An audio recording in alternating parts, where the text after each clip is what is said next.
Not long ago, Sergio Perez's Red Bull future seemed doomed. He had little hope of a new deal to keep him at the team in 2025. There were even rumours he might be replaced for this season, despite being under contract. But Perez hung on and has started the season well. Not Max Verstappen well, but he scored valuable points, finished on the podium in 4 out of 5 races, as well as taking third in the China Sprint, and kept out of trouble. That might not seem good enough given he's driving the all-conquering Red Bull RB20 that Verstappen is already well on the way to winning a 4th consecutive World Championship in, but it's what the team wants from Perez given it has its superstar driver and just needs a reliable wingman. He's actually doing worse than the same stage of the season last year given he won 2 of the first 4 Grand Prix in 2023 and banked 105 points compared to his current tally of 85. He was even talking about fighting Verstappen for the World Championship then. However, that's not the key point of comparison given his form subsequently dropped off badly.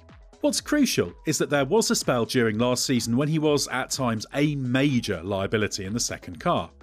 After the August break, Perez managed a grand total of 2 podium finishes. He even came perilously close to losing second in the World Championship to Lewis Hamilton, despite being in a crushingly dominant car.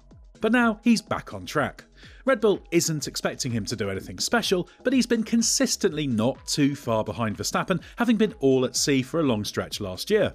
That's why Red Bull team principal Christian Horner describes him as driving exceptionally well. Perez is now the clear favourite to stay on at Red Bull in 2025. He's pushing for a new contract and says that he expects to have his future set soon. But he must wait a little longer before things are signed, sealed and delivered, for reasons we'll come to shortly. So the big question is, what is Perez doing differently that has allowed him to turn things around?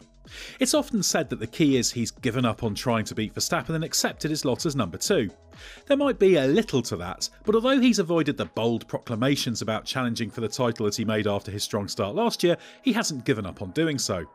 But it's more about accepting his own limitations and changing his approach in a way that prevents him from getting lost with car setup. That's what went wrong last season. Perez pointed to the changing characteristics of the car from last year's Spanish Grand Prix onwards as the root cause of that. But at the same time, Verstappen made a breakthrough with the car. That was based on what he learned while experimenting with settings during his unsuccessful chase of Perez in the Azerbaijan Grand Prix. Verstappen later cited that as the turning point of his season. Verstappen put that experience to good use in Miami, where Perez led after Verstappen started 9th thanks to a mistake on his first run in Q3 before his second was interrupted by a red flag. There he caught and passed Perez almost effortlessly. This combination of factors meant Perez slumped, struggled for pace and made some big mistakes. At Monaco he crashed at Saint-Devote in Q1 at the start of a string of lacklustre races for him. That included a crash on his first flying lap in FP1 in Hungary that was symptomatic of him pushing to replicate what Verstappen excels at by being quick straight out of the box, but tripping himself up. In short, Perez struggled with the car, didn't have the confidence and got lost trying to find a setup direction that gave him the balance he wanted. The bottom line is that while Verstappen likes a very responsive front end on turn-in, this is beyond what most drivers can deal with at corner entry. Perez searched for a setup that felt right for him that was more biased towards the understeer he thrives with, but that simply didn't have the same performance potential. Perez has cited Suzuka as his nadir last year. There he lapped almost 8/10 slower than Verstappen in qualifying and retired in the race. That he lapped just a 10th off Verstappen on Saturday in Japan this year and finished a comfortable second proves he has made gains. Last year he followed up those Suzuka struggles with another terrible weekend in Qatar where he failed to reach Q3, then retired from the sprint race after a clash with Nico Hülkenberg and Esteban Ocon, before finishing 10th in the Grand Prix itself. That was the low point, after which the recovery began. Between the Qatar and United States Grand Prix last year, Perez spent 3 days at the Red Bull factory working closely with race engineer Hugh Bird and in the simulator in search of a change in fortune. Things didn't improve instantly, but this was the start of the recovery. When I asked him about this process during last year's Mexican Grand Prix weekend, Perez described the changes as leading to a reset in his setup approach, having got lost previously. He explained that this was about moving close to the start of weekend setup Verstappen used, then diverging through the weekend. That work continued through to the end of the season. Crucially, he also had a full day of running in the car during the post-Abu Dhabi Grand Prix tyre test. There he racked up 117 laps that he described as crucial in gaining information for 2024. At the launch of this year's Red Bull, he referred to errors made in setup direction last year that were overcompensating for things and didn't improve the car. The key learning is therefore to avoid doing that and make the most of what the car could do rather than trying to force it in a direction that didn't work.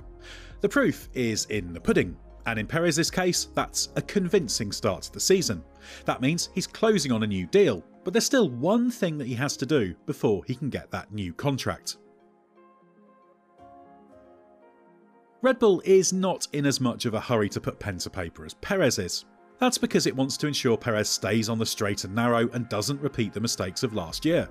That means staying focused on this revised approach, accepting that realistically he's not going to be challenging Verstappen for the championship, and producing sustained results. As Horner puts it, Perez must replicate what he's done over the first 5 weekends consistently.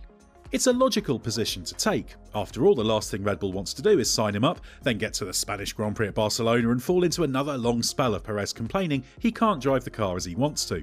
Both Horner and Red Bull Motorsport advisor Helmut Marko have also mentioned that Perez's performances might be tied to the fact he is out of contract. In Horner's case, that was said somewhat tongue-in-cheek, but as the saying goes, many a true word is said in jest, so why not test him out for a little longer? Perez is well aware he still has work to do if he's to get the new deal. He knows he's going to need to keep this level of performance up for a few more months at least, with drivers like Carlos Sainz available and in dialogue with Red Bull about next year, even though Daniel Ricciardo has become less of a threat.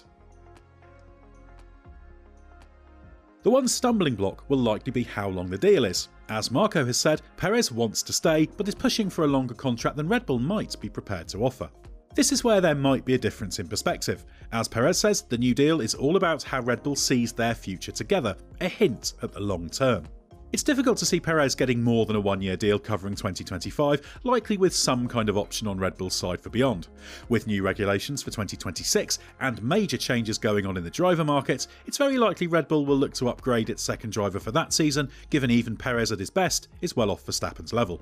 It's known to have an interest in bringing Alex Albon back to the team, and he is out of contract for 2026, while there could be other options on the market, including George Russell, who Horner jokingly mentioned after the Chinese Grand Prix is available in 2026. Realistically, it's difficult to imagine Perez would turn down one more year in F1's leading team because it didn't offer him a long-term deal, especially given he insists retirement isn't on his mind. He's not in a strong position to make demands and will likely have to take what he's given. Provided he does that, he is the clear favourite for the seat, and right now the likelihood is he will still be there next year, but he's still got some work to do to make sure of that. And when it comes to Red Bull's 2026 driver lineup, all bets are off.